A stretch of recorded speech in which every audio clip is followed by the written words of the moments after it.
Procedurile privind noua listă de medicamente compensate ar putea fi finalizate în anul acesta, în 2014, astfel încât pacienții să poată avea acces la medicamente anul acesta. Este declarația Ministrului Sănătății Nicolae Bănicioiu. Introducerea noii liste de medicamente compensate a fost amânată în mai multe rânduri, ultimul termen care nu s-a respectat fiind de cel de 1 aprilie 2014.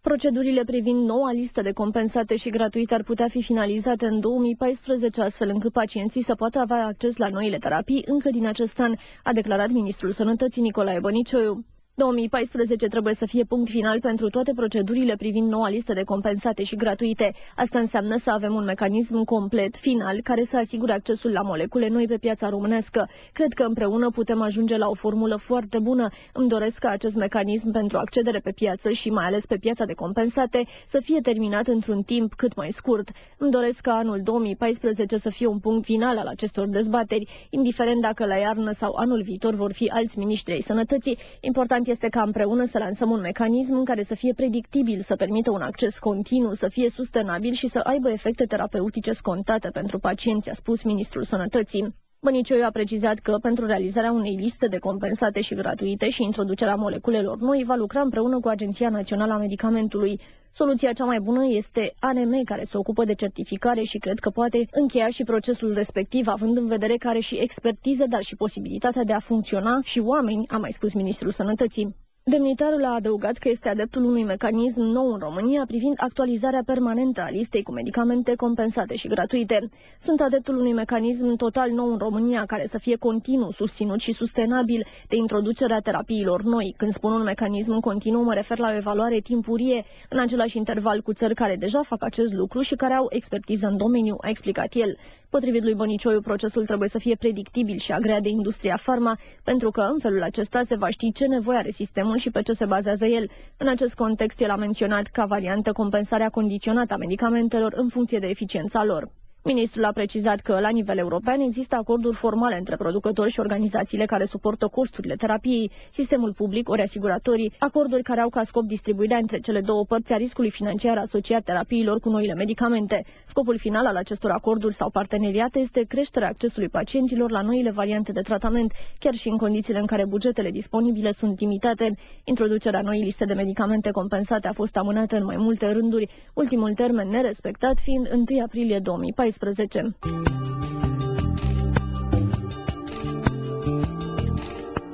Discutăm chiar acum la De Gardă despre acest subiect cu invitații mei, domnul Călin Gălășanu, președintele Asociației Române a Producătorilor Internaționali de Medicamente. De asemenea, discutăm astăzi cu domnul Marius Geantă, fondatorul Centrului pentru Inovație în Medicină. Bună ziua și bine ați venit la De Gardă. Bine v-am găsit. Domnilor, v-aș întreba în primul rând care este situația actuală a actualizării listei de medicamente compensate. Aș răspunde eu. Situația e ca și acum o zi, ca și acum o lună, ca și acum un an, 2, 3, 4, 5, aproape 6 ani. E o situație înghețată și, din păcate, în momentul ăsta e greu să vedem perspectiva și bănuiesc că de asta suntem aici, ca să discutăm care ar fi perspectiva și ce soluții putem să găsim.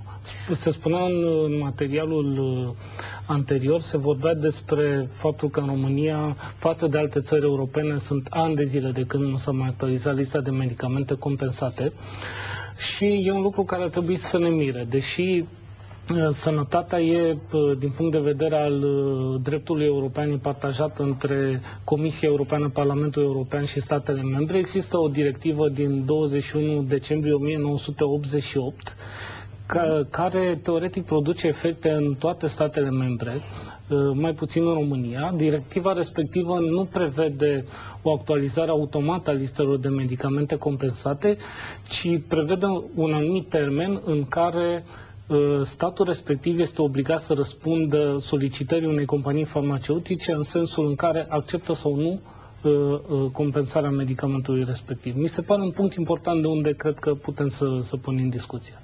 Un termen înaintat de domnul Vasile Cepoi ar fi fost 1 mai 2014. Credeți că ar putea fi actualizată până la acel termen?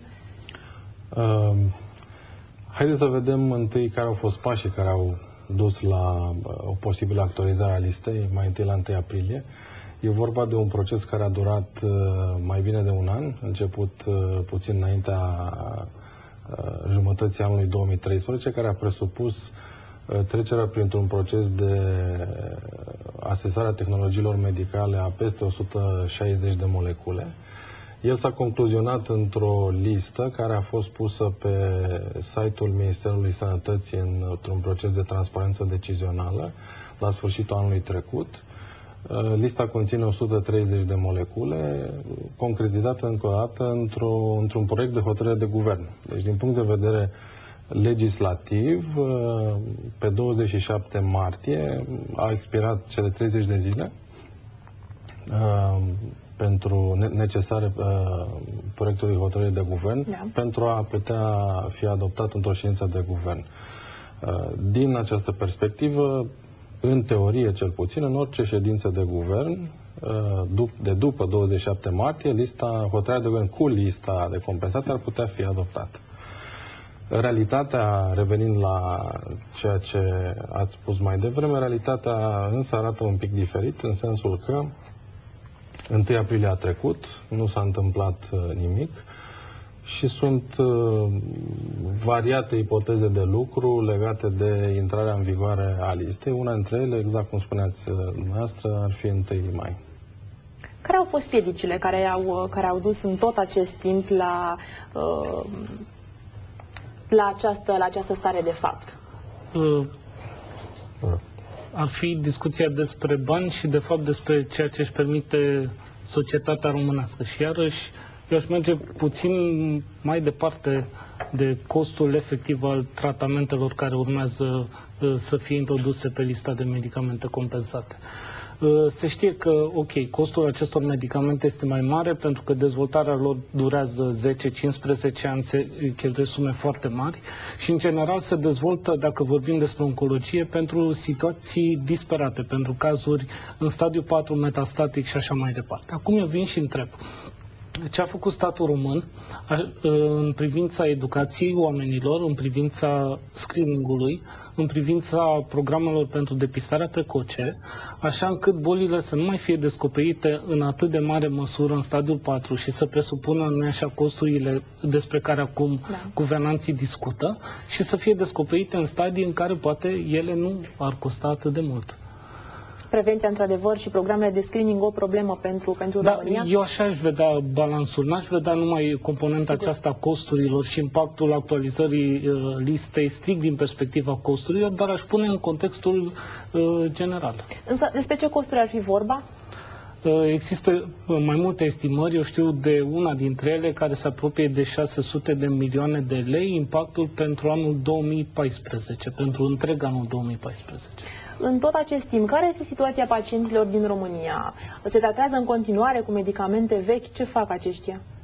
Bineînțeles, sunt medicamentele care au fost practic aprobate în 2008.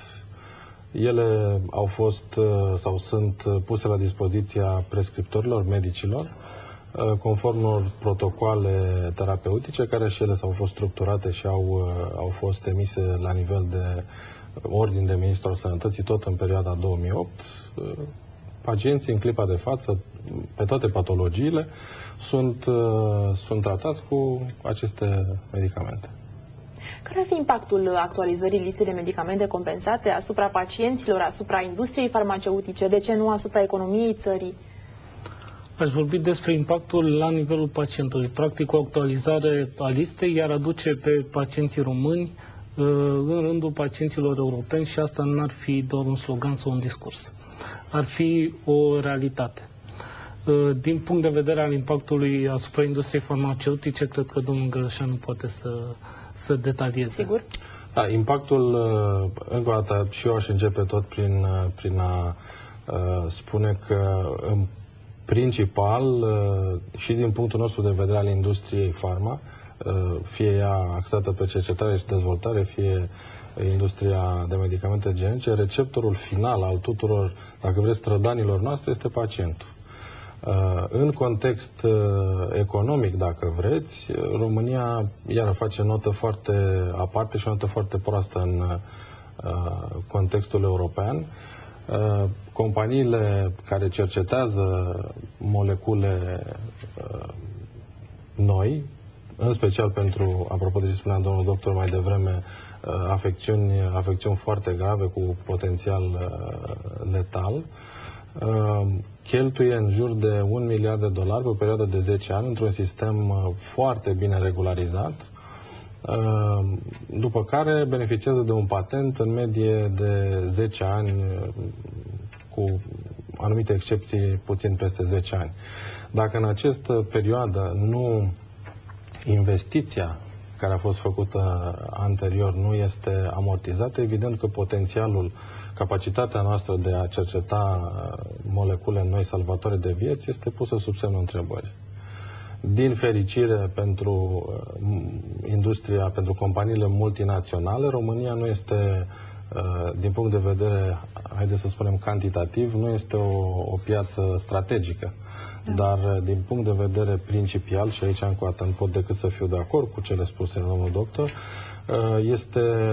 este foarte, foarte problematic. Cetățenii României nu numai că nu ar trebui să accepte să fie tratați ca cetățeni de rangul 2 sau rangul 3, dar și în afara Uniunii Europene avem un exemplu recent, și anume Albania, care a actualizat cu 56 de medicamente o listă de medicamente compensate cu un impact bugetar estimat la aproximativ 80 de milioane de euro. Este, la sfârșitul zilei, dacă vreți, o chestiune, dacă nu sau în primul rând de sănătate și de interes național și în ultimul rând de mândrie națională, dacă vreți. Dacă Albania poate să facă acest lucru, nu cred că ar trebui să fie probleme pentru România. Chiar mi-ați anticipat întrebarea și vrut să vă întreb care sunt exemple de modele europene care aplică aceste lucruri, în care actualizarea medicamentelor compensate nu este o problemă? În majoritatea statelor, din câte știu eu, procedura este automată. Cred că în România și poate vor mai fi 1, 2, 3 state, actualizarea listei de medicamente compensate e o știre care vine și se repetă zi de zi. Da. În alte state se întâmplă de la sine. Se întâmplă pentru că există mecanisme, există criterii. Este un procedeu continuu? Da? Absolut. Care ar fi ariile terapeutice în care ar funcționa aceste noi molecule? Spuneați de oncologie? Eu aș vorbi în continuare puțin despre oncologie și aș spune că, deși România poate nu e o miză pentru industria farma la nivel global, totuși cercetarea în oncologie progresează și, din câte știu eu, în acest moment sunt în jur de 200 de molecule de medicamente care sunt în studii de fază avansată. Se estimează că cel puțin 50 dintre ele vor fi aprobate în următorii 2 ani. 50. Acum 130 de molecule așteaptă să intre pe lista de medicamente compensate și nu sunt toate oncologice și nu toate de ultimă generație. Și atunci eu mă întreb dacă nu găsim un sistem acum, în perioada imediat următoare. Ce se va întâmpla în următorul an, în următorii 2 ani, 3 ani, când presiunea și din punct de vedere financiar va fi din ce în ce mai mare, nu? Ministrul Sănătății Nicolae Bărincioi a menționat faptul că o variantă ar fi compensarea condiționată a medicamentelor în funcție de eficiența lor. Cum ați comenta această variantă? Haideți întâi să ne gândim să o luăm un pic de dinainte de compensare condiționată. La un moment dat se discuta despre compensarea ca un proces continuu, care este un deziderat absolut normal, însă cred că ar trebui să nu punem căruța înaintea boilor, în sensul că noi avem, așa cum spunea domnul doctor mai devreme, noi avem de rezolvat în România o problemă mai mare, și anume 130 de molecule care s-au strâns în tot timpul dintre 2008 și 2014. După ce vom putea rezolva, haideți să spunem, acest impas și financiar și terapeutic în care ne aflăm, evident că în pasul 2 ar fi să asigurăm un flux continuu, ca dacă veți un exemplu tot din apropiere, Bulgaria, care iar este departe de a fi un mediu de sănătate perfect, dar la capitolul medicamente compensate asigură o ritmicitate absolut decentă pentru cetățenii ei. Revenind la întrebarea dumneavoastră, există foarte multe modele în țările din Europa legate de compensare în funcție de eficacitate. Ce pot eu să vă spun este că în criteriile de includere pe listă care au însemnat acest proces de asesare a tehnologiilor medicale, evident că eficiența este principalul parametru care este luat în considerare. Pe de altă parte, sunt, cred că mai mult de 2/3 din cele 130 de molecule au fost introduse pe piețele europene, în Uniunea Europeană, din 2007-2008 până acum. Practic, ele au făcut și proba timpului din punct de vedere al eficacității, siguranței și așa mai departe. Cu alte cuvinte, înainte să ne uităm la modele foarte elaborate, cum ar fi modelul NICE din Regatul Unit sau modelul HAS din Franța, avem ceva care se numește realitate obiectivă, și anume moleculele care, la început, bineînțeles că au fost aprobate și de NICE și de HAS și de Institutul German, dacă vreți, dar care au trecut proba timpului. Încă o dată, sunt de 7 ani în slujba sănătății în celelalte țări membre în Uniunea Europeană. Care ar fi soluțiile, direcțiile pe care ARPIM le-a propus în acest sens? Noi am propus încă de anul trecut un pachet și comprehensiv și holistic, dacă vreți, care cuprinde, pe de o parte, necesitatea creșterii finanțării, în special în domeniul farmaceutic. Numărul 2, actualizarea listei de compensate și, de asemenea, un mecanism de clawback care să fie și predictibil și să ofere transparență tuturor jucătorilor din piață.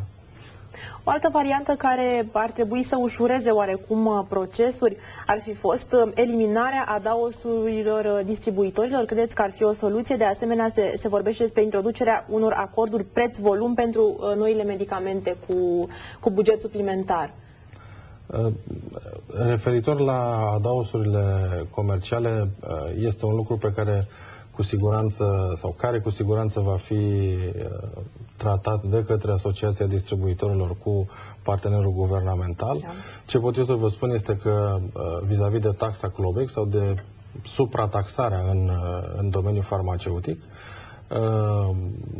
atât distribuitorii cât și farmaciile nu sunt parte constitutivă, în sensul că noi plătim prin taxa clawback, plătim inclusiv adaosurile de distribuție și de farmacie în prezent. Domnule doctor, ar putea reprezenta acestea soluții? Cred că domnul președinte e mult mai priceput decât mine pe chestiunile acestea tehnice. Eu aș reveni la întrebarea anterioară și la declarația domnului ministru, pe care, cu toată sinceritatea, eu nu prea am înțeles-o. Pentru că în momentul în care se discută despre compensarea unui medicament, practic nu există nicio discuție referitoare la eficacitatea lui. Ok, poate să intervină această discuție și au fost cazuri de medicamente care în timp s-au dovedit a nu fi atât de eficiente pe cât se credea în momentul aprobării și compensării. Știm povestea cu ginkgo biloba, de exemplu. Și atunci, da, poate să iasă de pe lista de medicamente compensate, poate pierde acest statut. În rest, eficacitatea e de la sine înțeleasă. Și a fost deja aprobată. Absolut. Procesul. Iar discuția cu compensarea ține nu de calitatea medicamentului, ci de ceea ce își permite societatea să suporte, să susțină din prețul medicamentului respectiv. Dacă îmi permiteți o completare, eficacitatea medicamentului sau, dacă vreți, echilibru între eficacitatea produsului în sine, medicamentului și siguranță, este practic verificată de Agenția Europeană a Medicamentului. În momentul când Agenția Europeană a Medicamentului emite o autorizație de punere pe piață europeană, practic, acela este, dacă vreți, certificatul de naștere al medicamentului, care spune medicilor prescriptori că medicamentul este atât eficient cât și sigur pentru a fi utilizat pe subiecti umani. Noi revenim cu mai multe informații despre acest subiect, însă după o scurtă pauză.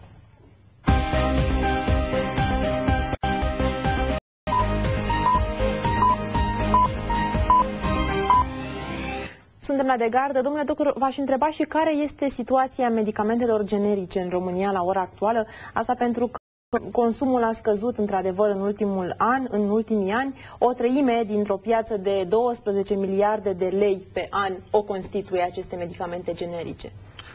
Medicamentele generice pot fi o soluție cu condiția calității.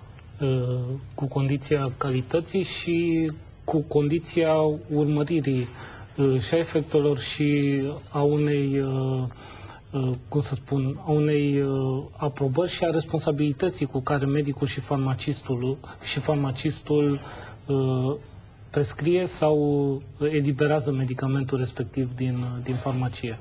Într-o societate cum e cea din România și în care se pune problema banilor, sigur că medicamentele generice au locul lor și există o tendință de genericizare în anumite arii, în anumite zone, sigur nu peste tot, dar cu păstrarea a ceea ce am spus înainte. Ce preconizați că se va întâmpla în acest proces de actualizare a medicamentelor compensate? Comunică ARPIM în acest sens cu autoritățile? Sigur că da. ARPIM a fost și este un partener tradițional al autorităților, fie că se numesc Ministerul Sănătății, Casa Națională de Asigurări sau Agenția Națională a Medicamentului. Întotdeauna am fost alături de partenerul guvernamental pentru a găsi soluții viabile, atât din punct de vedere financiar, dacă vreți, cât și din punct de vedere uman, în așa fel încât pacientul din România, plătitorul de taxe și impozite, dacă vreți, să fie servit cum este mai bine. În acest sens, am avut și avem întâlniri bilaterale la nivel de Minister al Sănătății. Încă o dată încercăm să găsim o soluție. În clipa de față, legat de lista de medicamente, există mai multe ipoteze de lucru. Una dintre ele ați menționat-o anterior, legată de 1 mai. Alte ipoteze conduc către o introducere fracționată, dacă vreți, a listei care deja a trecut prin procesul de asesare a tehnologiilor medicale. Vom vedea ce se va întâmpla. Deocamdată nu avem claritate legată de cum va fi finalizat procesul sau un timp de execuție definit. Un alt subiect actual și care a clătinat oarecum și industria farmaceutică este taxa clawback. Ce se întâmplă cu aceasta? Cum a afectat în tot acest timp atât industria farmaceutică, dar și producătorii de medicamente, pacienții? Iarăși, ca și în cazul listei medicamentelor compensate, și taxa clawback, cred că doar la noi poate să genereze atâta interes. Eu sunt chiar curios dacă căutăm pe Google al câtelea termen e taxa clawback în topul căutărilor. Eu, de la un moment, iarăși, cu toată sinceritatea, dintr-un punct, n-am mai înțeles absolut nimic din dezbatere, din propuneri, din ceea ce își dorește guvernul. Poate domnul președinte poate să ne lămurească. Sigur că da. Știu că trebuia să scadă, însă a crescut până la urmă. Da. Ce s-a întâmplat? Care a fost procesul? Haideți întâi să pornim de un lucru foarte simplu și anume de la definiția taxei. Sigur. Ea se numește foarte sofisticat taxă clawback. De fapt este vorba de o suprataxare a tot ceea ce înseamnă medicamente din România. Deci o taxă în plus. Ea a fost introdusă în urmă cu câțiva ani ca o măsură temporară, tocmai pentru a reechilibra bugetul de sănătate din domeniul medicamentelor, care întotdeauna a fost insuficient în România. În clipa de față, lucrurile stau în felul următor. Mecanica este relativ simplă. Statul român plătește 1,515 miliarde de lei pentru fiecare trimestru pentru medicamente compensate. Diferența dintre 1,5 miliarde și consumul real este plătit de industria farmaceutică în ansamblu ei, fie producători de medicamente originale, fie producători de generice. Consumul real, ca să discutăm cifre, consumul real la nivel de trimestrul 4 2013 s-a cifrat în jurul valorii de 1,9 miliarde. Cu alte cuvinte, într-un trimestru, 400 de milioane de lei sunt suportate de către industria farma. Ce este iarăși important este de menționat că 1,5 miliarde, încă o dată ceea ce statul plătește pentru medicamente compensate, reprezintă consumul real din trimestrul 4 al anului 2011. Cu alte cuvinte, din anul 2011 acest buget nu a fost reactualizat. Între timp, cum este și normal, sunt tratați din ce în ce mai mulți pacienți.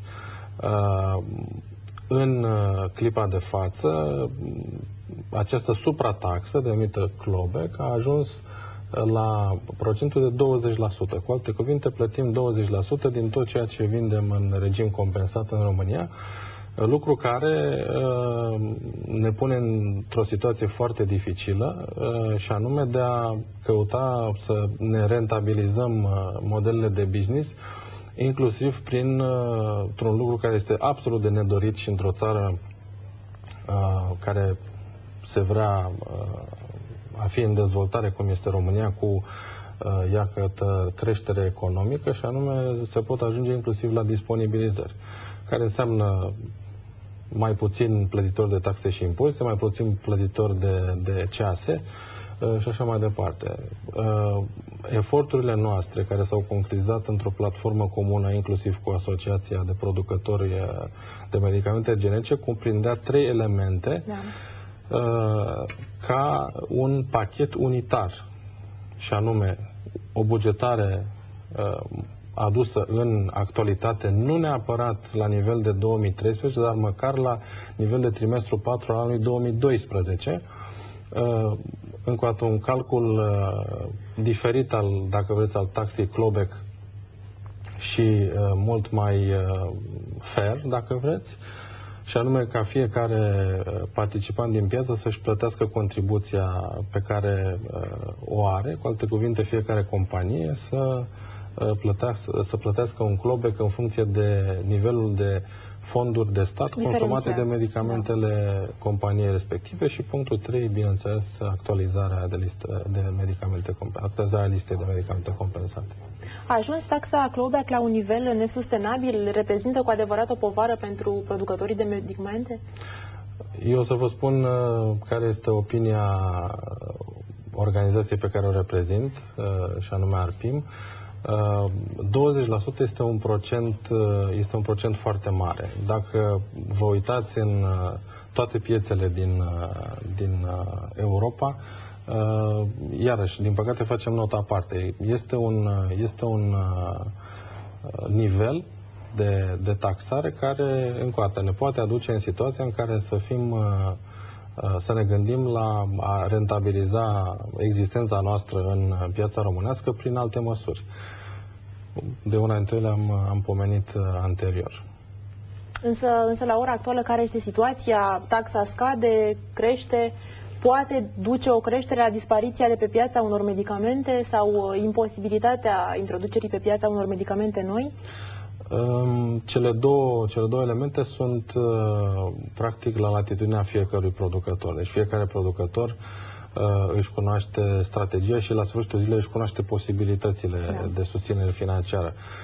Tot la fel de adevărat este faptul că o decizie de genul respectiv este încă o dată o decizie unilaterală care aparține companiei în totalitatea ei. Nu poate fi vorba de o decizie comună sau la nivel de asociație. Eu aș face o completare. Dacă nivelul taxei clawback ar rămâne la nivelul de acum, iar bugetul casei de asigurări ar fi nemodificat așa cum e el pentru anul 2014, practic ar exista bani pentru actualizarea listei de medicamente compensate fără nicio discuție în acest moment. Dacă nu se va întâmpla actualizarea listei de medicamente compensate, practic vom constata cum bugetul casei de asigurări va avea un excedent bugetar la sfârșitul acestui an. Asta e discuția și întrebarea, practic, unde se vor duce acei bani. Cu siguranță un studiu arată că medicamentele noi pe lista de compensate ar trebui oferite gratuit de către producători. Este de fapt opinia majorității românilor, reflectată într-un studiu realizat de Exact Cercetare și Consultanță la inițiativa Institutului Aspen România. Aflăm chiar acum mai multe detalii. Bine, v-am găsit. Mai mult de jumătate dintre români, respectiv 52%, consideră că medicamentele noi de pe lista de compensate ar trebui oferite gratuit de producător pe o perioadă de până la un an. Potrivit unui studiu, dintre cei care au achiziționat medicamente compensate în ultimul trimestru, doar 6% au afirmat că acestea au fost compensate integral, restul declarând că au plătit pentru a putea beneficia de tratament. Contribuția personală a fost percepută ca fiind foarte mare de către 44% dintre aceștia, în timp ce doar 23% au afirmat că valoarea sumei achitate s-a situat la un nivel scăzut. Respondenții au declarat în procent de 54% că nivelul valorii decontate de Casa Națională de Asigurări de Sănătate pentru medicamentele compensate ar trebui să se stabilească în funcție de prețul medicamentului, eficacitatea tratamentului fiind cel de-al doilea criteriu adus în discuție de 29% dintre aceștia. Pacienții sunt de părere că sistemul public de sănătate trebuie să asigure accesul tuturor pacienților atât la medicamente ieftine cât și scumpe. Astfel, 58% își declară deschiderea în a achita o contribuție personală mai mare dacă acest lucru le-ar permite primirea unui tratament nou, mai eficient și cu efecte adverse reduse. În plus, 56% dintre respondenți sunt de părere că plata medicamentelor compensate de sistemul public de asigurări de sănătate către producători trebuie făcută numai în momentul în care tratamentul își demonstrează efectul terapeutic. Mulțumesc, Anca. Cum comentați aceste rezultate ale studiului? Așadar, mai mult de jumătate dintre români consideră că medicamentele noi de pe lista de compensate ar trebui oferite gratuit de producători, cel puțin pentru o perioadă de timp? Asta deja se întâmplă. Da. Sincer, eu m-aș fi așteptat ca să fie mult mai mult de 52% de oameni cărora le-ar conveni ca medicamentele să fie primite pe gratis. Este ca și când te duci într-un magazin și cumperi detergent, după care achiți după câteva zile dacă detergentul a scos petele sau nu. Revenind într-un ton mai serios,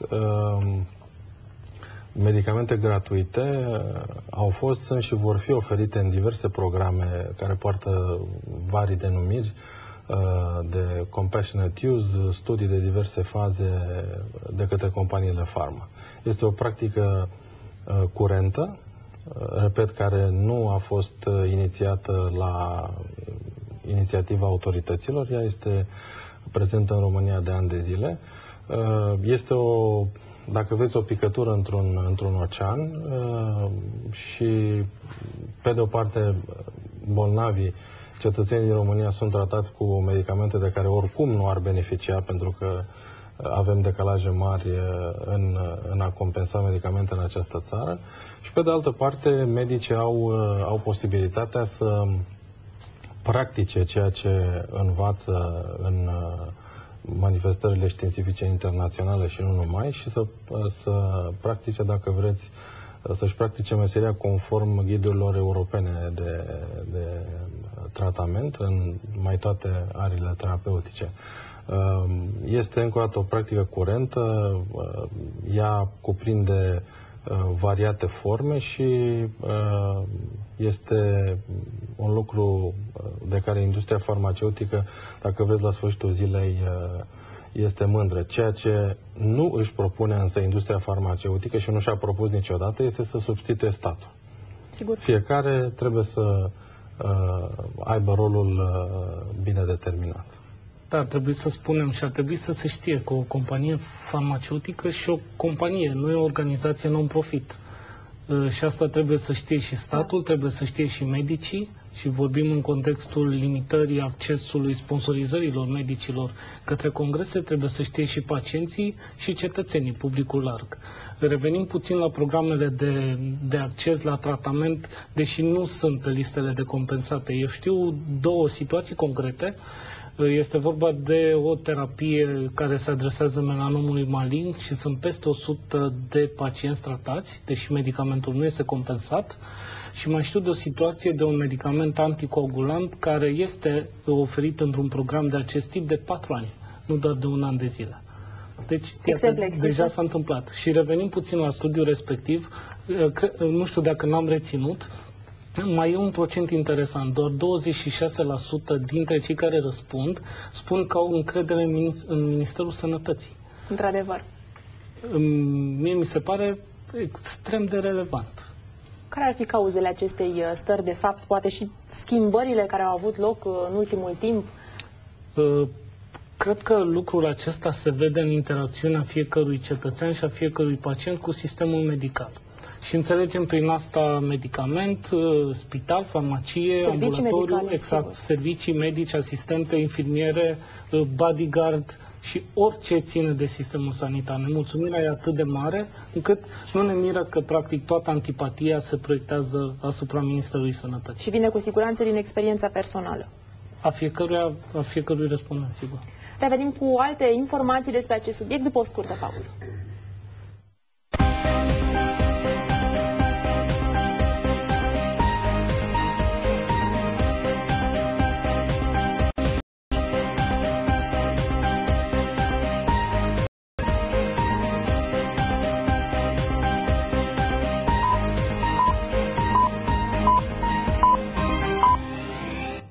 Suntem la de gardă. Domnule doctor, dispariția de pe piața farmaceutică a unor medicamente și introducerea unora noi pot afecta situația pacientului?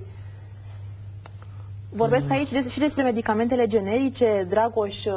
Domnul Dragoș Damian de la APMGR spunea că dispariția totală de pe piață a unor medicamente și imposibilitatea de a aduce pe piață unele noi pot afecta situația pacientului. Cu siguranță, dacă sunt situații și a fost criza celebră a medicamentelor oncologice de acum 2-3 ani, da, situația pacienților poate fi afectată în mod clar. Dar aici aș vrea să spun că absența sau criza medicamentelor cu preț redus nu e o realitate doar pentru România. Eu am văzut și la congrese în Statele Unite, în care există dezbateri ample despre cum autoritățile negociază cu marile companii farmaceutice, așa încât, acele companii să asigure cumva prezența pe piață și a medicamentelor cu preț redus, sigur statul respectiv susținând medicamentele originale mai scumpe ale companiilor. Deci este cumva un pachet. Și cred că așa trebuie să vedem și în România situația. Sigur, de asemenea spunea că în ultimii 3-4 ani au dispărut de pe piață aproximativ 1000 de medicamente care au fost înlocuite cu unele noi mult mai scumpe, ceea ce vine oarecum în detrimentul pacientului. Acum eu n-aș privi medicamentele cu balanța aceasta scump-ieftin, ci l-aș privi din perspectiva odată a beneficiului pentru fiecare pacient și aici trebuie să discutăm pentru fiecare caz în parte și apoi din perspectiva costului pentru sistemul de sănătate. Și iarăși putem să discutăm pentru fiecare situație. Nu se compară situația, din tratamentul hipertensiunii arteriale cu tratamentul melanomului malign sau așa mai departe. Sigur. Domnule Gălășanu, v-aș întreba care sunt provocările unui producător de medicamente într-o industrie farmaceutică precum cea a României? Principala provocare, dacă vreți, este legată de gradul de predictibilitate al mediului de business, al pieței în sine. Parametru care este ca și inexistent. Al doilea element este legat de transparență și când spun transparență, în principal mă refer la transparența decidenților, transparența actelor decidenților. Și al treilea element, fără îndoială, e vorba de sustenabilitatea financiară a mediului din care facem parte. Cele trei elemente, dacă se armonizează într-un mod normal, într-un mod fericit, conduc la pe de o parte, un mediu de business firesc, în care toată lumea își desfășoară activitatea conform unor reguli bine stabilite și în primul rând pacienții țării respective sunt serviți conform standardelor, în cazul nostru standardelor europene. Cum vedeți evoluția industriei farmaceutice românești în ansamblu? Vorbim cu adevărat de o evoluție din 89 până acum? În mod evident. Și nu se pot face comparații nici cu anii 90, nici cu anii 2000.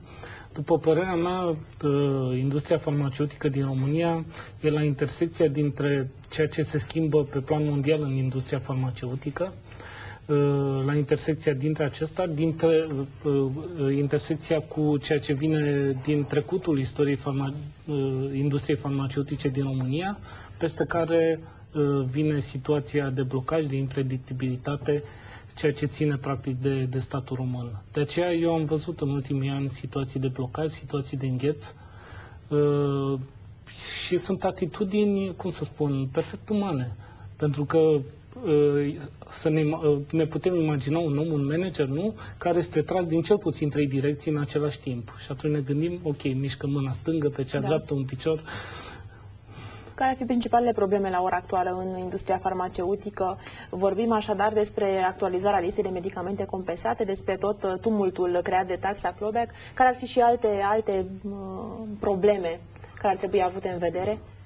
Cred că e o chestiune care prinde puțin la public. E chestiunea profesionalizării, chestiunea adaptării la vremurile pe care industria farma a început să le trăiască și în România. Și când spun asta, mă refer și au fost multe comunicări ale companiilor farmaceutice care își redefinesc poziția în relație cu medicii, vor insista mai puțin pe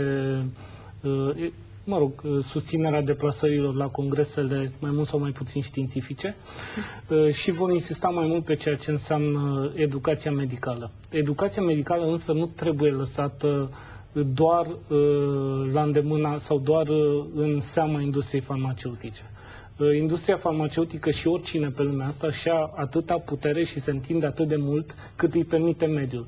De aceea eu cred că pe zona de educație medicală ar trebui un rol din ce în ce mai mare să-l aibă asociațiile profesionale, medicii, entitățile care, cum să spun, să dea un mesaj cât mai puțin influențat și de autorități și de industrie, un mesaj mult mai profesional.